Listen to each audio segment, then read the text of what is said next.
পৌঁছে দিচ্ছেন আমাদের বার্তাগুলো। আমরা আসলে নির্ভর করছি ব্যক্তিগত যোগাযোগ উপরে। চলে ভাই, চলে। টাকা খরচ কিংবা মাইকিং করে বা বেশি আমরা বিশেষ করে আমাদের রাস্তায় না না ঢাকা নয় অনেক কিছু সরকার কথা বলেছি যে অনেকেই বলছেন নির্বাচনটা নিরাপদে ওনারা করতে পারবেন কিনা, আবার আগের মতো কেন্দ্র দখল কিংবা ভোটটা দিতে গিয়ে ভোটটা আগে দেওয়া হয়ে গেছে হবে কিনা।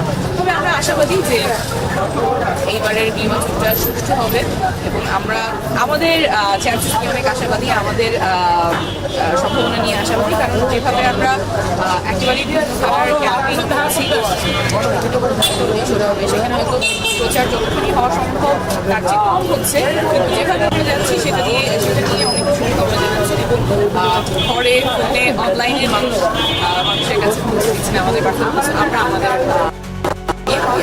যারা আমার একটা বিষয় জানার ছিল যে নতুন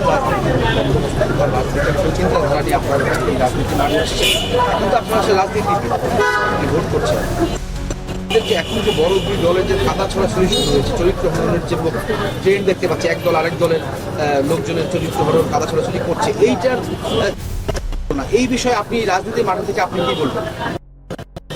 আমার মনে হয় জনগণ তাদের সমস্যা, যেমন আমার এলাকায় অনেকগুলো সমস্যা আছে, ঢাকা নয় যদিও শহরের প্রাণকেন্দ্রে সেবাগুলো ব্যাহত হয়েছে বছরের পর বছর। আপনি যখন কথা বলবেন দেখবেন মানুষ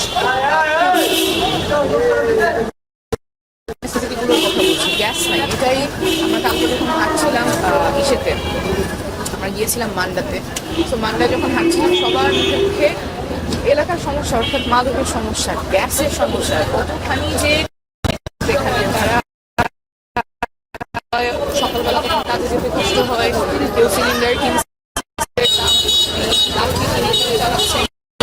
পাচ্ছেন না, সেখানেও আলাদা করে খরচ করতেছে, মাসে দিচ্ছেন, আবার নিজে কিনছেন কিংবা সিলিন্ডার নিজে কিনছেন, এখানে দাম এগুলি আসলে মানুষের দৈনন্দিন জীবনের চিন্তা চাহিদা। এবং আমার মনে হয় রাজনীতিতে যখন রাজনীতিবিদরা এগুলো ধারণ করতে পারবেন, সমস্যার সমাধানের কথা বলতে পারবেন, জনগণ তাদেরকেই বেশি ভালো।